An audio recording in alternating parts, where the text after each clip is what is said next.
rencontre, à supposer que je l'ai rencontré, on ne s'en aperçoit pas. C'est-à-dire au départ, il y a peut-être, je parle pour moi, mais je pense que c'est une expérience qui peut être partagée par beaucoup.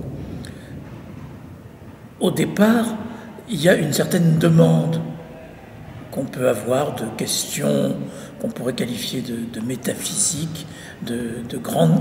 C'est les grandes questions, si vous voulez. Hein, qu'est-ce que nous faisons ici? À quoi bon? Pourquoi quelque chose plutôt que rien? Et ces questions-là, on apprend à les rentrer peu à peu. Et un jour, on découvre peut-être, mais je crois que c'est rétrospectif, on découvre peut-être un élément de réponse. D'abord, je ne suis pas sûr que la philosophie réponde à ces questions, mais la philosophie peut nous apprendre à gérer ces questions, à les penser et à éviter une certaine angoisse qui pourrait s'attacher à ces questions. C'est pour ça que, au fond, la première philosophie que j'ai découverte, comme beaucoup de gens, c'est une philosophie relativement peu intellectuelle et très proche de l'existence, des choses comme Pascal, Kierkegaard, etc. Toute lecture de jeunesse dans lesquelles on entretient les questions au lieu d'y répondre, ce qui est une manière d'ailleurs de les cultiver, de les former, de leur donner une forme intelligente, hein, parce que c'est très important de poser les questions intelligemment. Et puis après, mais longtemps après, peut-être même jamais, on découvre une philosophie plus, comment dirais-je, plus exigeante peut-être, en tout cas plus calme, plus rigoureuse, rationnelle, comme on dit, qui nous apprend surtout pourquoi nous posons ces questions et nous apprend du même coup peut-être à nous dispenser d'une réponse.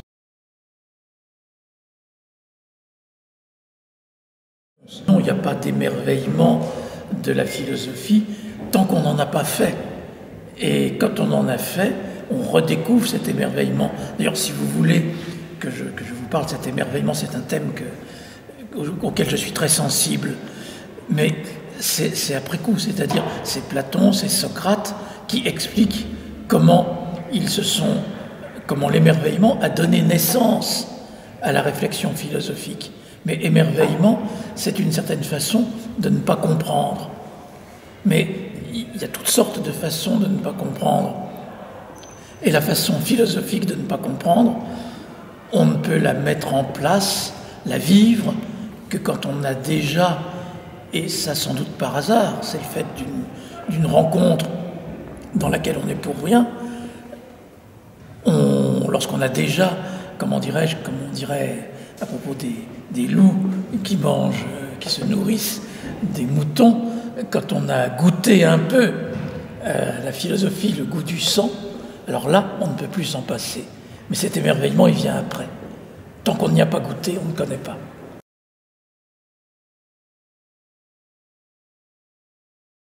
Il y a évidemment le rôle du professeur de philosophie est, je crois, fondamental, mais le rôle, je crois beaucoup au rôle des auteurs, d'ailleurs on en parlera puisque on sera amené à parler de la transmission, la lecture des philosophes, enfin, c'est dans les livres des philosophes qu'on découvre toutes sortes de choses.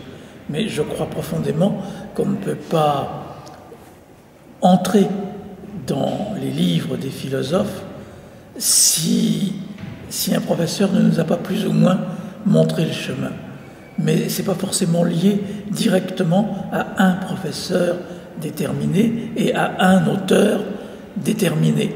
La tâche du professeur de philosophie, je serais tenté de la définir ainsi, il nous apprend à lire. Et lire de la philosophie, c'est très difficile. Et ce n'est pas seulement une question de maîtrise des concepts techniques. Il y a quelque chose de plus qu'il faut avoir, que j'appellerais peut-être le désir de la philosophie. Et la tâche du professeur, c'est de susciter, et pourquoi ne pas le dire, d'exciter ce désir.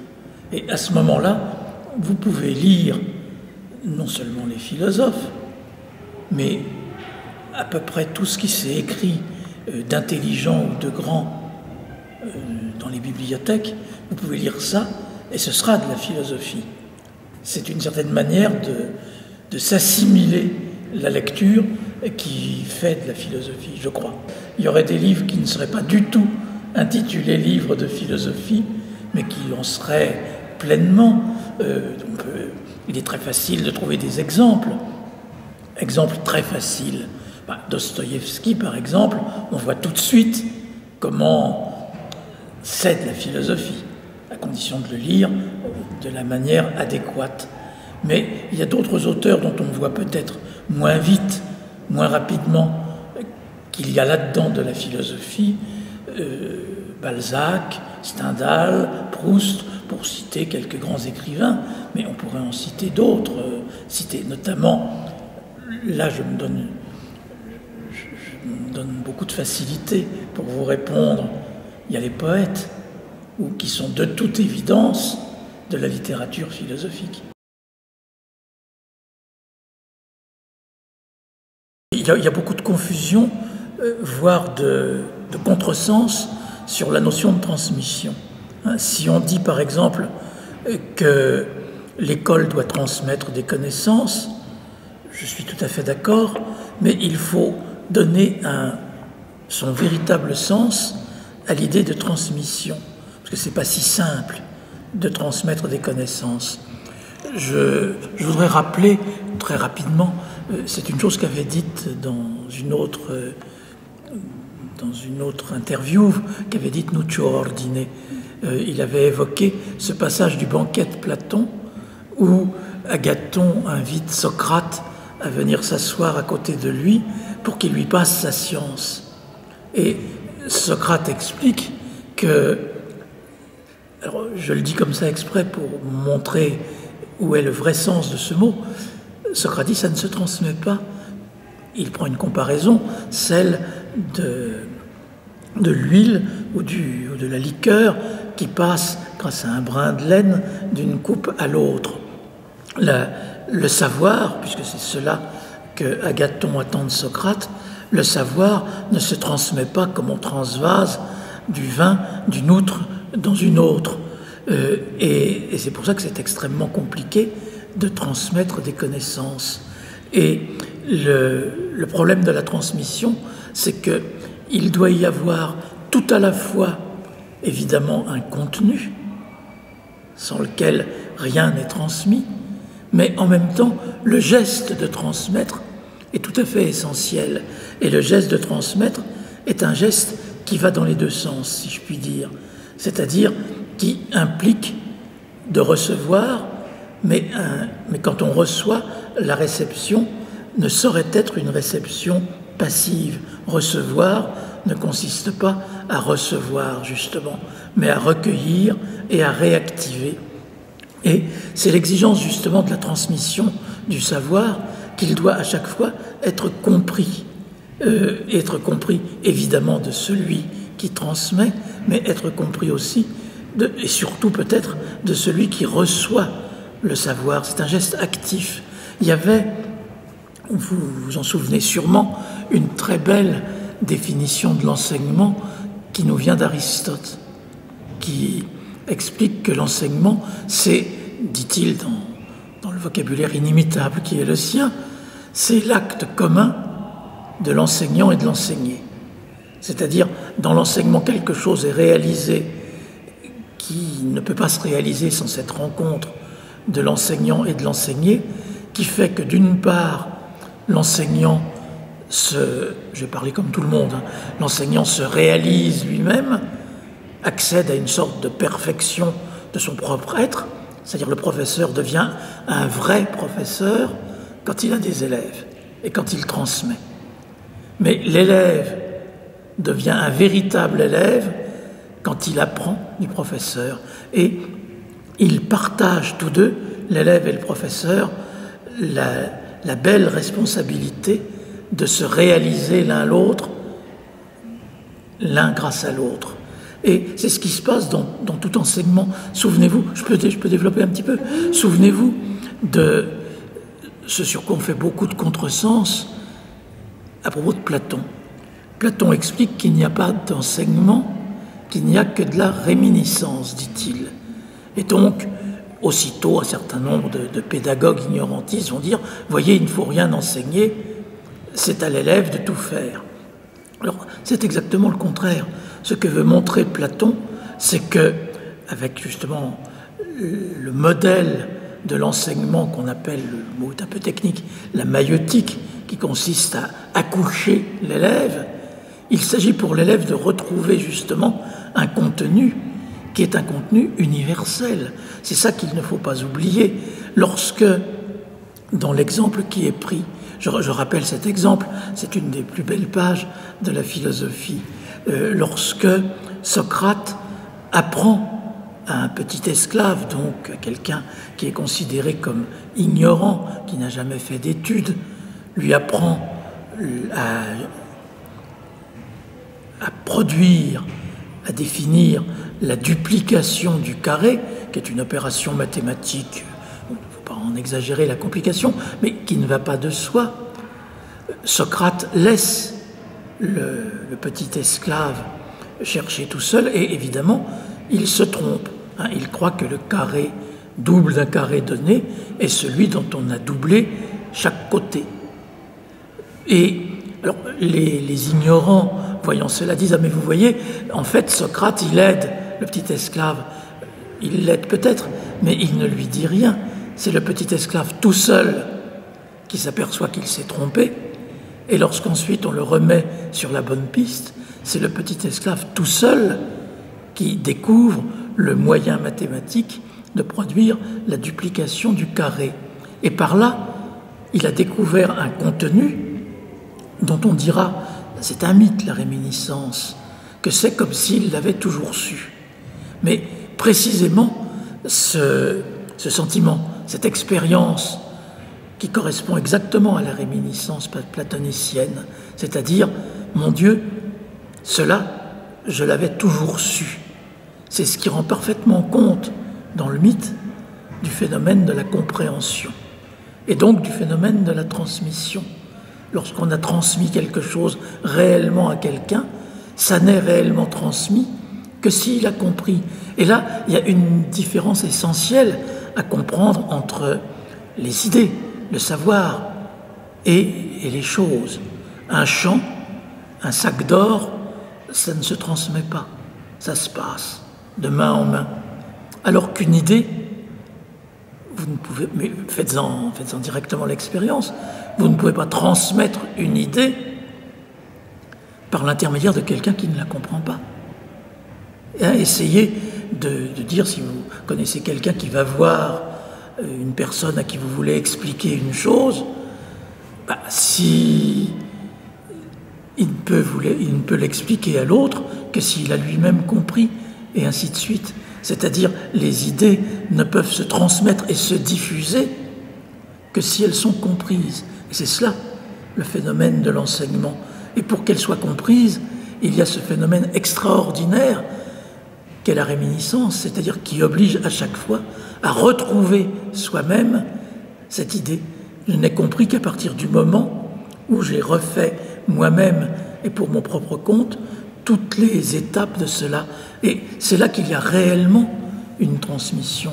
Alors vous voyez du même coup l'extrême importance de cette notion de transmission. D'une part, et il ne faut pas comprendre seulement ce qu'on vous enseigne, il faut qu'il y ait ce rapport dont Platon dit que c'est un rapport d'amour entre... il y a quelque chose de riche entre l'élève et le professeur, parce que précisément l'élève est appelé à pénétrer en quelque sorte les idées du maître, et à partir de là à s'en libérer, à leur donner leur cheminement en quelque sorte libre. Et puis, mais vous me direz que c'est la même chose, il est tenu, ce qu'il a reçu, il est tenu à son tour de le transmettre. Ce qui caractérise les biens, appelons-les par leur nom, les biens spirituels, et qui les distingue encore des biens matériels, un sac d'or, Si vous le distribuez, il n'y en aura plus, ou chacun en aura moins. Alors qu'une idée, si vous la distribuez, c'est-à-dire si vous la transmettez, elle s'enrichira, il y en aura davantage. J'y fais allusion d'ailleurs dans mon livre sur Dante, c'est la multiplication des pains. C'est précisément le pain, il ne se multiplie pas. Si vous le distribuez, il n'y en aura plus. Mais ce qui relève des idées, ce qui est spirituel, si vous le distribuez, ça ne peut que s'amplifier, que devenir de plus en plus clair. Et c'est ça qui caractérise justement le rapport que nous avons avec le passé. Le rapport que nous avons avec le passé, c'est précisément le devoir de le maintenir présent, le devoir de ne pas cesser de le comprendre. C'est pourquoi, en un sens, et même en tous les sens, il n'y a pas de pire crime que celui, dans un pays, de ne plus enseigner les langues anciennes. De plus enseigner les langues anciennes, c'est couper du passé et donc assassiner deux fois, en quelque sorte, ce passé. Parce qu'autrement, précisément, les livres, ça n'a pas de sens de conserver des livres dans une bibliothèque. Ils n'ont de sens que s'ils sont lus. Et vous voyez, vous m'interrogerez sans doute sur les difficultés de la transmission. On ne peut pas tout lire.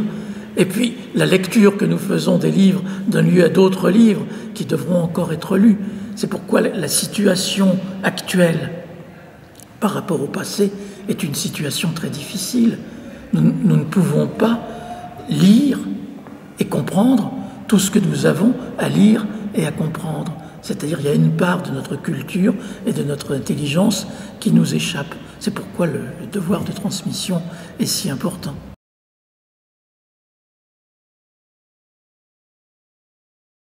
Bien sûr qu'il faut, alors je ne sais pas s'il faut une salle de classe, mais un enseignement à distance, comme on dit, ou sans présence physique, évidemment, du maître et de l'élève, ça existe peut-être, mais ça ne peut pas avoir le vrai sens de l'enseignement, dans la mesure justement où les biens qui sont transmis par l'enseignement sont d'une nature qui, comment dirais-je, qui ne supporte pas l'emballage ou le déplacement. En ce sens, les biens vraiment transmissibles ne peuvent pas être transmis. Ça me paraît, j'aurais peut-être du mal à vous expliquer pourquoi, mais il me paraît incontestable que la force, justement, on s'est souvent demandé, pas seulement à notre époque, à quoi servaient les professeurs. L'enseignement à distance a sûrement de l'intérêt si on veut apprendre des choses, préparer un examen, mais je crois d'une certaine manière que les critiques qui sont faites, qui ne sont plus faites de nos jours d'ailleurs, mais qui étaient faites il y a quelques années lors de l'apparition des nouvelles techniques, on croyait que les professeurs allaient disparaître et être remplacés par ces techniques. Alors, moi je réponds pourquoi pas.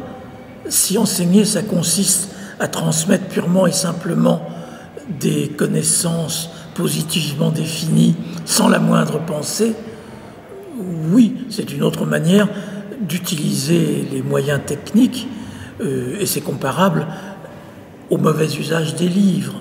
Le mauvais usage des livres, c'est l'usage qui consiste à ne pas les lire, c'est-à-dire à apprendre par cœur ce qu'ils contiennent et éventuellement à le répéter à un examen.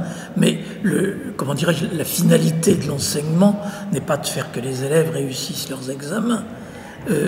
C'est ce que disait d'ailleurs Nocio Ordine. La finalité de l'enseignement est bien plus haute. Et c'est là que le professeur est absolument indispensable. Que l'enseignement par correspondance puisse suppléer bien des choses, pourquoi pas. Mais à vrai dire, c'est surtout le moyen d'utiliser des technologies modernes. Jadis, du temps où il n'y avait pas ces technologies, l'enseignement par correspondance existait sous forme écrite et on passait des cours photocopiés ou polycopiés aux élèves qui ne pouvaient pas se déplacer. Mais c'est la partie la moins intéressante de l'enseignement, c'est-à-dire ce qu'apporte un professeur dans une classe.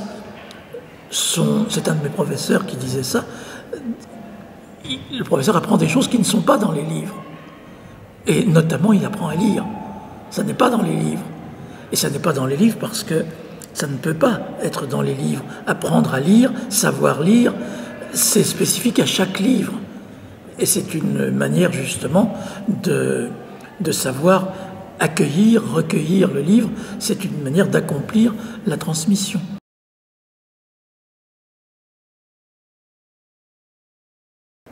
Ben oui, je plaide pour le droit à l'incohérence, mais par ailleurs, le jeu un peu hypocrite était que, et ça c'est vrai, que le concours n'était pas ce qui comptait le plus, et peut-être un petit peu moins vrai que la préparation du concours donnait en prime et par surcroît quelque chose qui débordait cette préparation. Mais si vous voulez, ce que je pense, et je pense que je le pensais déjà à l'époque, c'est que si j'avais conçu cet enseignement comme visant étroitement et uniquement à la préparation du concours, ce serait honteux. Ça fait partie de ce qu'on appellerait, de façon quelquefois méprisante, l'idéologie des professeurs, mais un vrai professeur est persuadé que ce qu'il enseigne va plus loin que la préparation des examens ou des concours. Sinon, il est inutile. Je crois cela profondément.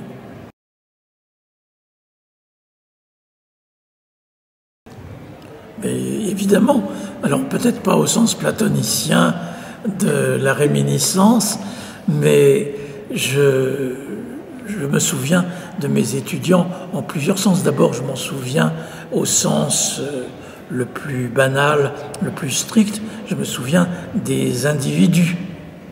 La plupart, je ne les ai pas oubliés. Alors, par ailleurs, je ne vais pas nier l'effet du temps.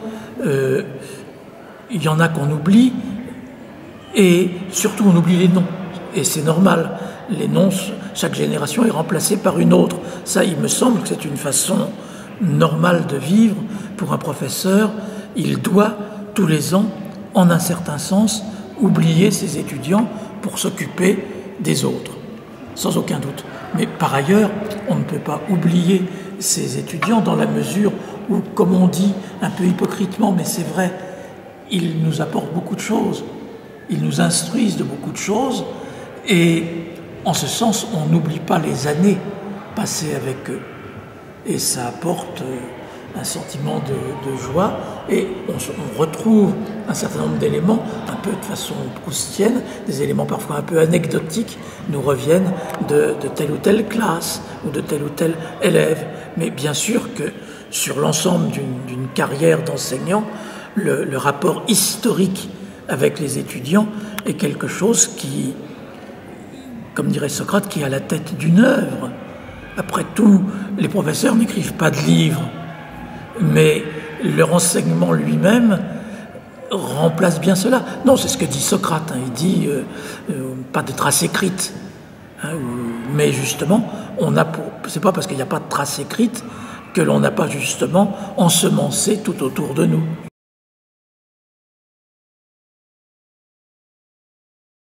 Je serais tenté de vous raconter mon premier cours et mon dernier cours, puisque j'ai la chance d'embrasser l'un et l'autre. Alors, mon premier cours était fou. C'est-à-dire, d'une part, j'étais absolument ravi de découvrir des élèves, et c'est bien la seule fois que j'ai été content de toucher un paquet de copies. Mais j'ai été... Alors, il y avait une petite angoisse. Est-ce que... c'est un cours que j'ai préparé le seul dans ma vie. Mais en même temps, dès que j'ai eu des élèves, la préparation du cours a été complètement oubliée.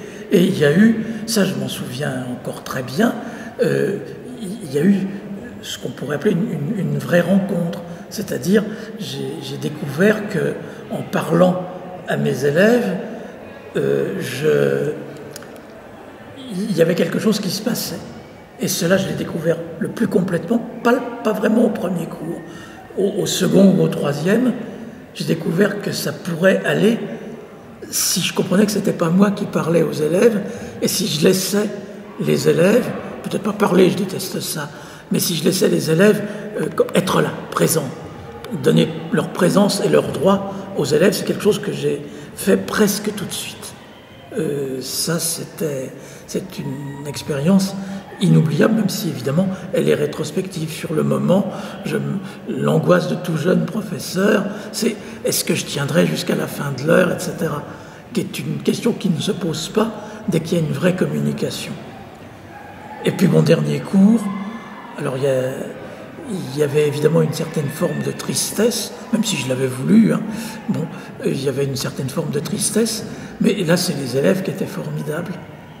C'est quelque chose d'extraordinaire de découvrir, un peu comme dans... Il y a une nouvelle d'ailleurs très triste de Daudet là-dessus, sur la dernière classe, mais c'était dans des circonstances beaucoup plus tragiques.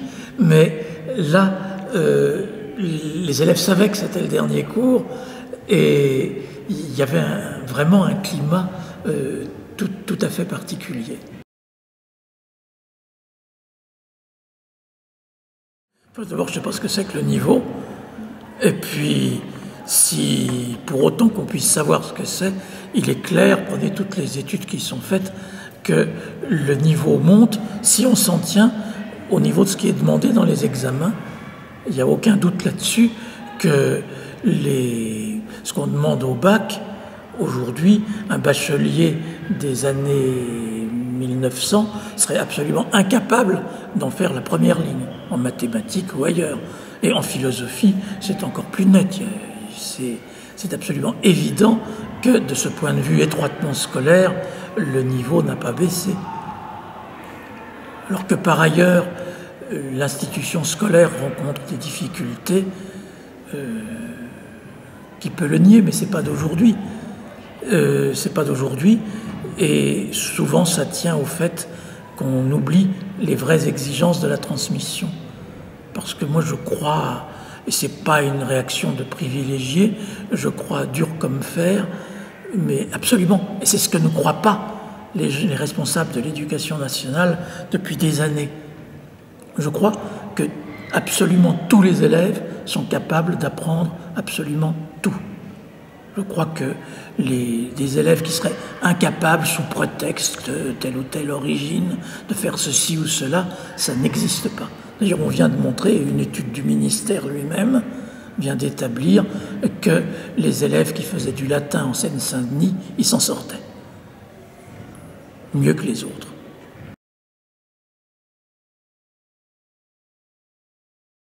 Je ne saurais être fier d'aucun élève parce que je ne me sens absolument pas responsable, ni même cause de ce qu'ils peuvent faire ou devenir. Donc je ne suis jamais ni déçu, ni fier.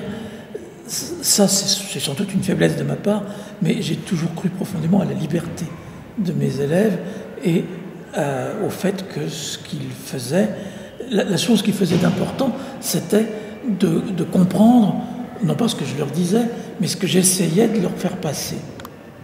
C'est la seule chose d'importante qu'ils faisaient, et ça, il n'y a qu'eux qui pouvaient le faire.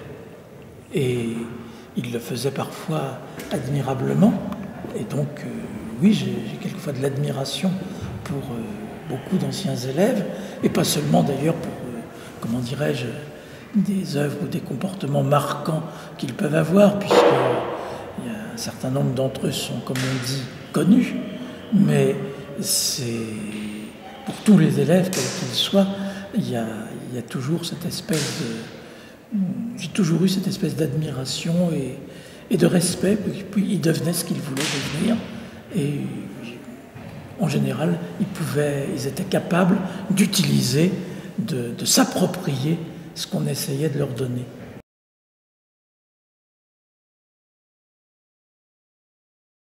Il y a beaucoup de particularités.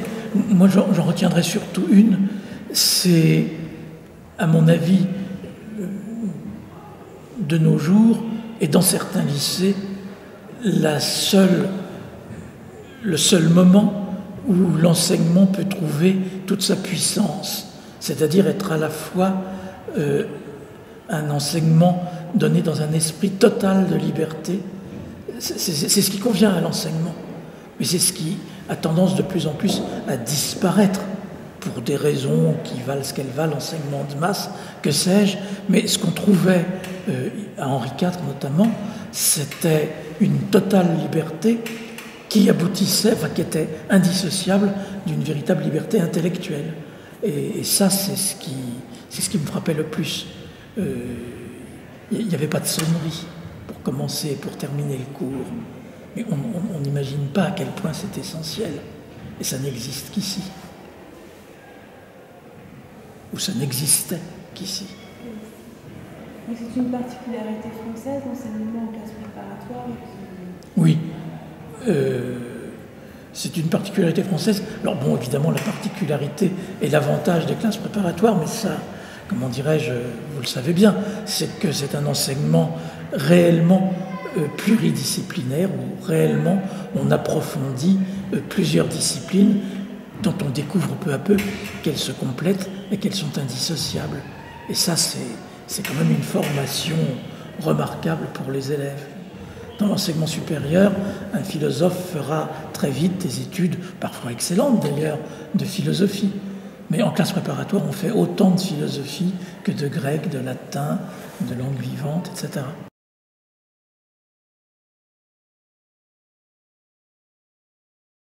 Le latin et le grec existent. Je veux dire par là une civilisation, une culture en langue grecque et en langue latine ont existé et nous ont été transmis depuis l'Antiquité. Et continuer d'enseigner le latin et le grec est, de ce point de vue, qui est un point de vue très élevé, est un devoir. On ne peut pas laisser le grec et le latin non enseignés. Si vous voulez, ce qui est terrible, imaginez qu'on cesse d'enseigner l'anglais. C'est pas un drame. Il y aura toujours des Anglais pour parler cette langue. En revanche, si on cesse d'enseigner le latin, alors je ne dirais pas qu'il n'y aura plus personne pour le parler, on ne le parle pas, et c'est tant mieux. Mais on le lit, et il n'y aura plus personne pour le lire et rendre et donner à cette culture la vie qu'elle mérite. C'est pour ça que c'est une forme incontestablement d'assassinat contre l'esprit que de l'empêcher de vivre. Et c'est ça qui est gravissime. Il y a d'une part un devoir d'enseigner ces langues, de continuer, de les prolonger. Ça fait partie du réel patrimoine de l'humanité. Et ce patrimoine, il ne peut être conservé, c'est ça la transmission, que si nous apprenons à nous l'approprier. On ne peut pas conserver le latin dans des armoires fermées. Il faut qu'il y ait des élèves, des gens qui l'apprennent et qui le connaissent et qui le transmettent à leur tour. C'est cela la transmission, et c'est cela qui fait l'intérêt et la nécessité, à mon avis, de l'enseignement du grec et du latin. J'ajoute, mais ça tout le monde le dit, que pour ceux qui l'étudient, c'est un bonheur et une jouissance inégalable. Et j'ajouterais même au début où on souffre, on doit donner tout son droit dans notre enseignement à la dimension du négatif. Découvrir quoi de plus intéressant pour un élève, d'abord que de souffrir un peu. Tant que c'est ce genre de souffrance, c'est pas très grave. Mais c'est très important pour un élève de découvrir, quand il est devant un texte latin auquel il ne comprend rien, sachant que ce texte a du sens, d'être en demeure, d'arriver à ce sens, de réinventer le sens, de franchir ce qu'on appelle quelquefois le mur du latin. Et ça, c'est un élément de formation irremplaçable pour un individu et une source de très grande joie, pas seulement quand on a franchi le mur, même la joie qui va parfois jusqu'aux larmes de ne rien comprendre quand on fait une version latine, c'est une très grande joie aussi et très importante. Enfin, il faut avoir connu cela.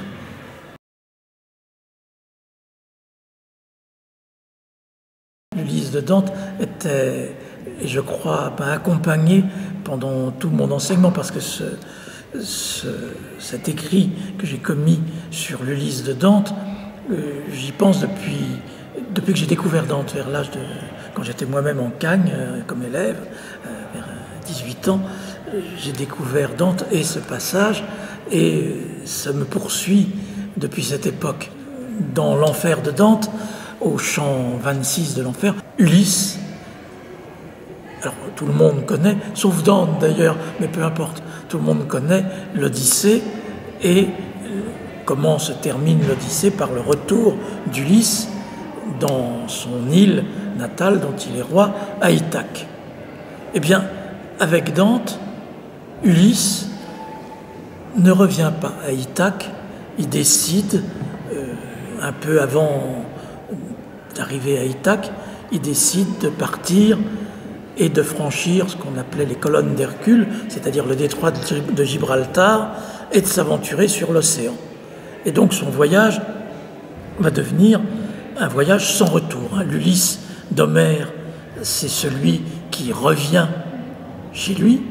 L'Ulysse de Dante, c'est celui qui ne reviendra jamais chez lui et prend même la direction opposée. Et il y a même plus grave, puisque franchissant les colonnes d'Hercule, donc qui passe pour être la limite du monde habitable, il s'aventure sur l'océan et il avance un certain temps et son navire est pris dans un tourbillon et il fait naufrage. Mais il faut bien se souvenir que s'aventurer sur l'océan, que ce soit à l'époque d'Ulysse ou que ce soit à l'époque de Dante, on n'avait pas encore découvert l'Amérique, on n'avait pas encore fait le tour de la Terre, et donc, au bout de l'océan, c'est absolument l'inconnu, et d'une certaine manière, c'est le bout du monde. Et donc, Ulysse devient le héros de tous les explorateurs, celui qui va voir les limites du monde au-delà des limites qui sont assignées à notre connaissance. Voilà le thème de cette Ulysse qui est, me semble-t-il, enfin, extrêmement puissant et profond, cette idée que nous retrouvons de nos jours. Alors, je n'ai pas outre mesure développé dans le livre parce que, comment dirais-je, je voudrais garder une certaine pudeur, mais c'est ce qui se passe avec les expéditions interplanétaires. Il y avait pour cet Ulysse franchissant Gibraltar vraisemblablement le même sentiment, la même conscience que celle que nous pouvons avoir quand un vaisseau spatial s'aventure au-delà du système solaire. On ne sait pas vers où. Et on découvre donc dans le monde une frange, plus qu'une frange, une marge, plus qu'une marge, un océan d'inconnus, mais d'inconnus absolument inconnus. Voilà qui remet en question toutes nos certitudes, toute notre capacité à vivre tranquille là où nous sommes. Alors c'est ça le thème, si vous voulez, qui m'obsède depuis longtemps et qui fait, je crois, dans la Divine Comédie, on l'a souvent remarqué, c'est un peu une exception, l'épisode d'Ulysse dans la Divine Comédie. C'est un des rares passages, sinon le seul, où le damné qui est en enfer raconte autre chose que ce qui lui est arrivé et a été cause qu'il soit mis en enfer. Ulysse est en enfer à cause du cheval de Troie. Parce que ça, il a été coupable d'une ruse odieuse et qui a permis aux Grecs de vaincre les ancêtres des Romains. Ça, on ne lui pardonne pas. Mais ce qu'il raconte dans cet épisode de l'enfer, ce n'est pas cette histoire-là. Il raconte justement une sorte de fin de l'histoire que nous ne connaissons pas et que nous ne connaîtrons en un sens jamais. Alors c'est à partir de cela que j'ai voulu, comment dirais-je, développer une réflexion en rapport avec un philosophe contemporain qui me paraît l'un des plus importants de notre époque et qui lui-même s'est accroché à ce passage de Dante, je veux dire Blumenberg.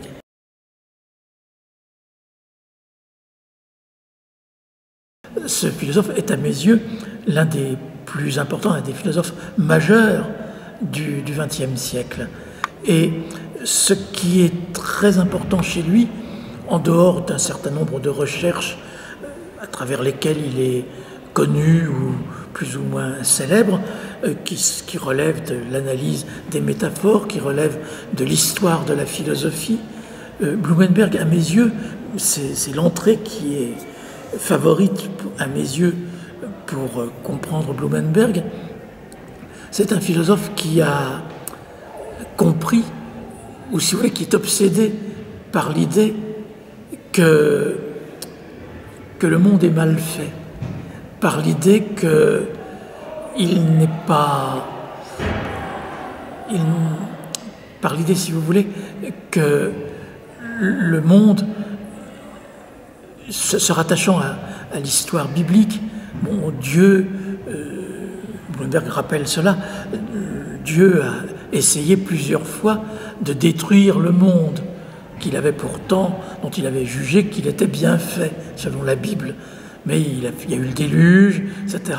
Dieu a plusieurs fois voulu détruire le monde, et il y a un problème de ce côté-là qui obsède, je crois, Blumenberg sur le fait que le monde n'est pas facile à vivre. Il y a un certain nombre de difficultés, de réalités dans le monde qui sont pratiquement impossibles à maîtriser. Cette question, le terme technique, c'est la fiabilité du monde est mise à l'épreuve.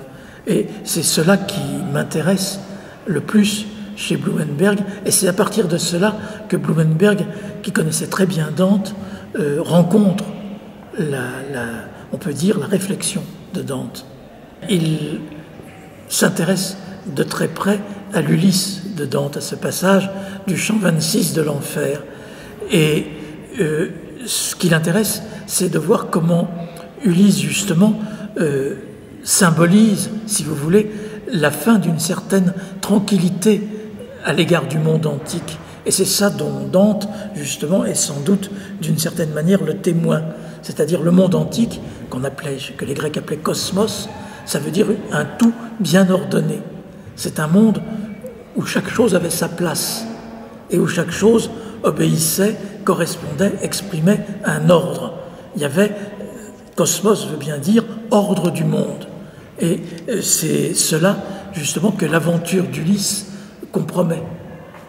Et alors, est-ce que ça annonce la modernité? Ça, c'est une autre question dont on s'empare aussi dans le livre, d'ailleurs, de savoir si Ulysse, à mes yeux, Ulysse se contente de faire voir que l'ancien monde est fissuré de toutes parts, mais je ne suis pas sûr qu'il annonce la modernité, si par modernité on entend une certaine idée du monde et de l'homme capable de s'auto-affirmer.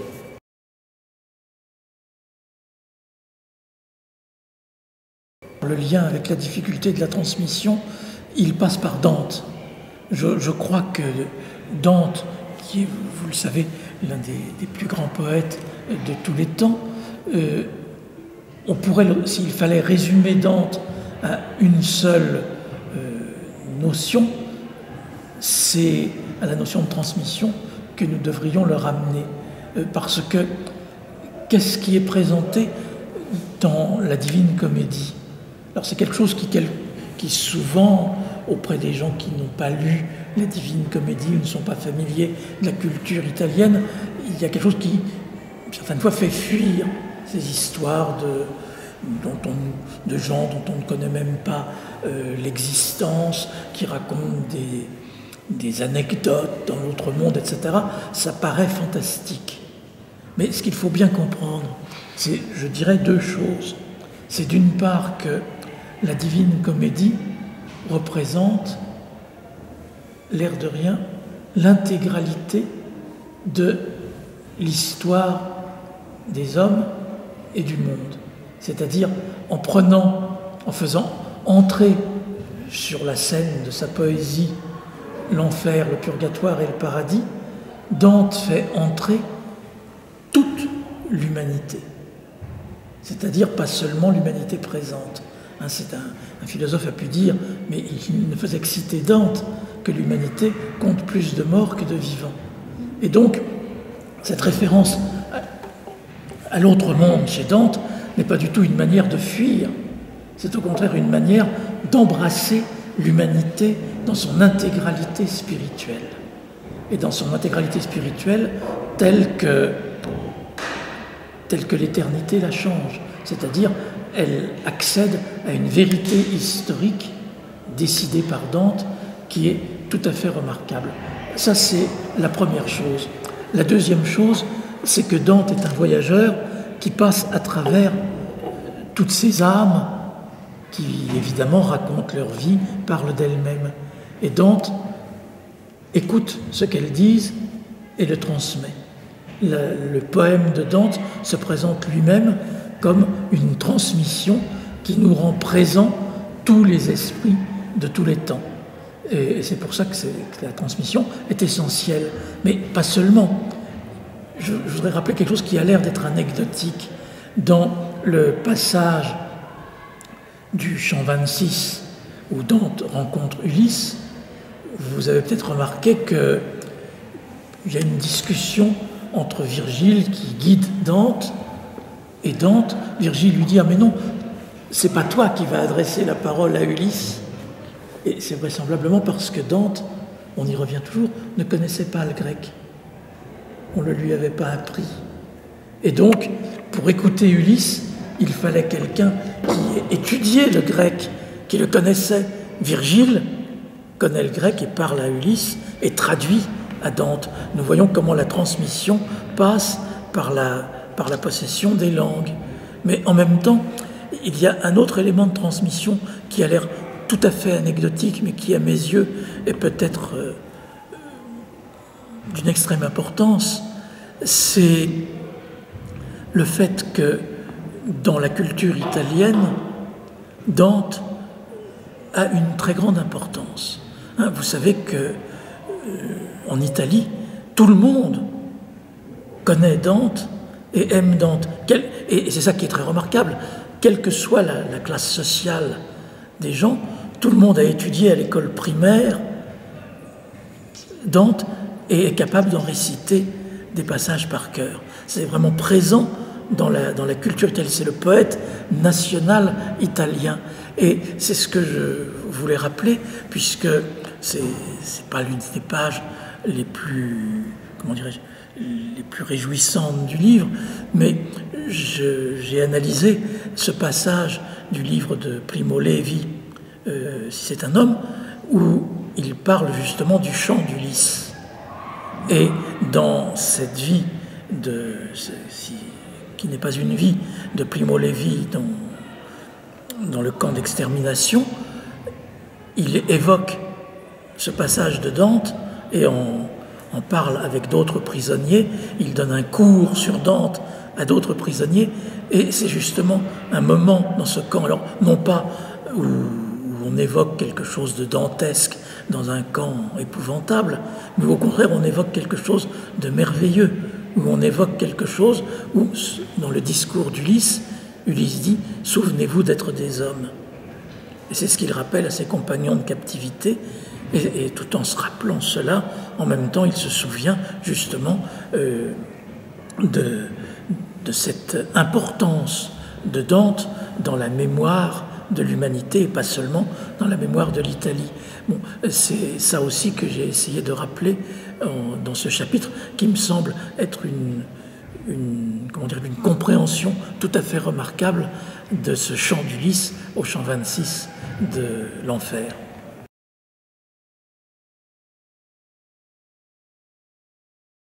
Il faut porter le poids des bibliothèques, et plus on transmet, plus ça fait de livres et des livres sur les livres. Là, c'est la métaphore des bibliothèques, mais je veux dire, déjà dans l'Antiquité,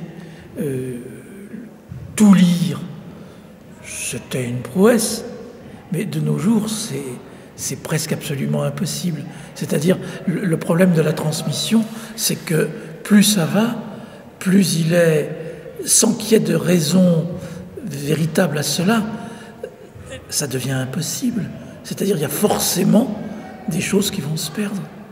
Parce que ça, c'est le problème. Vous voyez, c'est bien le problème de la transmission. Parce que il n'y a de transmission. Si la transmission, c'était simplement une transmission matérielle, pas de problème, on a des techniques de conservation. Je ne sais pas, je prends un exemple stupide. On m'avait expliqué quand j'étais petit, j'adorais le cinéma. hein. Mais on m'avait expliqué quand j'étais petit que les pellicules, c'était quelque chose de périssable, que je ne garderais pas tout le temps. Ça m'avait rendu très triste. Puis quelques années après, on a découvert des procédés qui font que maintenant, on peut les numériser, etc. Il n'y a pas de problème. Alors, on peut conserver tous les films pendant des siècles, sans aucune difficulté, sans aucun problème. Mais ça, c'est les choses matérielles. Mais plus il y a de films et plus on les conserve, plus il y a de films qui ne seront jamais regardés. Et donc qui n'existeront pas en ce sens. C'est-à-dire transmettre le cinéma, c'est enseigner le cinéma. Donc faire que des gens regardent les films, les comprennent, en face d'autres, que d'autres regarderont et comprendront.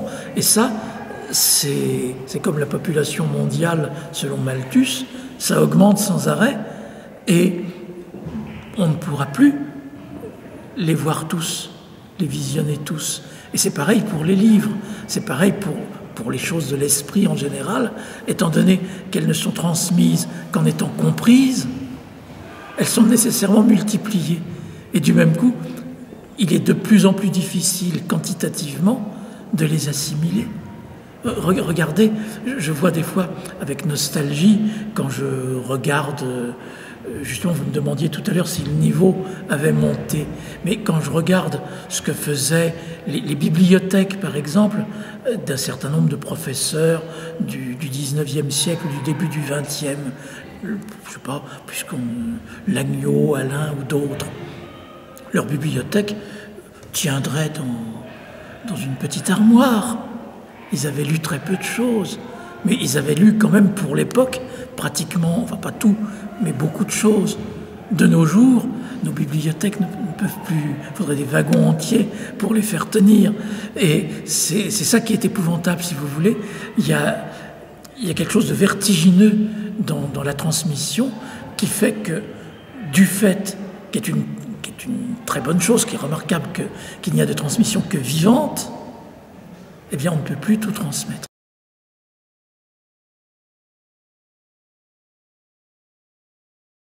Autorisé à citer un philosophe que j'aime bien, il y a, vous avez lu, vous êtes peut-être arrivé jusque-là, la dernière page de la phénoménologie de l'esprit de Hegel. Il évoque la vie de l'esprit. Et il parle de la récollection de la mémoire, c'est-à-dire l'esprit à sa vie en se pensant lui-même. Il cite Aristote. Simplement, c'est du Hegel. Se penser soi-même, c'est très bien quand on est le dieu d'Aristote, ça tourne en rond. Mais quand c'est l'esprit de Hegel, la tâche de se penser lui-même consiste à penser toujours plus, puisqu'il pense la propre pensée qu'il a de lui-même. Et ce faisant d'ailleurs, il s'éloigne de lui-même, c'est-à-dire il y a des tas, c'est ça la vie de l'esprit, il y a des tas de langues qui sont oubliées, qu'on n'enseigne plus. L'esprit passe son temps à essayer de se reconstituer lui-même tout en perdant sans arrêt lui-même. C'est le propre de la vie de l'esprit, c'est que c'est une vie déchirante. L'effort qu'il fait pour se conserver n'empêche pas qu'il ne se comprend jamais entièrement lui-même. Et c'est pour ça, j'en viens à une question que vous ne m'avez pas posée, c'est pour ça qu'il faut réserver un sort très particulier à l'Antiquité. L'Antiquité, pour des raisons, d'ailleurs qu'aucun historien ne validerait, mais peu importe. L'Antiquité nous apparaît comme quelque chose de fini, comme une période qui est en elle-même une totalité. Alors, je crois qu'historiquement, c'est pas vrai. Je ne crois pas du tout aux périodisations. Parler d'Antiquité, Moyen-Âge, etc., c'est des catégories commodes pour désigner des époques. Mais enfin, c'est un fait que dans la culture de l'humanité, il y a eu un moment, vous voyez, comme c'est compliqué et parfois tragique, il y a eu un moment où on a eu le sentiment que l'Antiquité, c'était fini. Où un certain nombre de gens, d'auteurs, c'est lié à l'apparition du christianisme aussi, on a dit non, maintenant, l'Antiquité est devenue pour nous un objet de culture. Un peu comme lorsque Hegel dit « l'art, c'est du passé ». Et donc l'Antiquité pour nous, c'est du passé, c'est-à-dire, Dieu merci, plus personne n'écrit en latin, plus personne n'écrit en grec ancien. c'est une culture qui est terminée, qui est close sur elle-même. Alors, c'est pas entièrement vrai, parce qu'on pourrait... Mais dans la transmission que nous avons reçue de l'Antiquité, notamment grâce à ce qui a enterré définitivement l'Antiquité, c'est l'admirable Renaissance, où on est revenu à l'Antiquité précisément dans l'esprit dont je vous parle, c'est-à-dire comme à quelque chose de terminé. Et donc, la Renaissance ne voulait pas recommencer, mais voulait s'appuyer dessus pour avancer plus loin. C'est-à-dire, dans la mesure où c'est quelque chose de terminé, l'Antiquité nous présente l'image d'une culture maîtrisable, d'une culture de laquelle on peut, au moins idéalement, tout savoir. On peut, c'est pas stupide d'avoir lu, et ni impossible d'avoir lu tout Virgile, tout Homère, etc. Alors vous n'aurez pas lu toute la littérature latine. Il suffit de se promener à la librairie du boulevard Raspail pour voir qu'il y a du pain sur la planche. Mais si vous voulez, il reste quelques classiques qui sont une totalité, qui donnent l'impression d'être maîtrisables. Et ça nous donne donc une culture dans son intégralité, et ça pour l'esprit, à condition de ne pas s'y enfermer, c'est extrêmement reposant. Et c'est la découverte aussi, à la fin de l'Antiquité, c'est ce qui nous manque de nos jours, la découverte du scepticisme. Le scepticisme, qu'est-ce que c'est?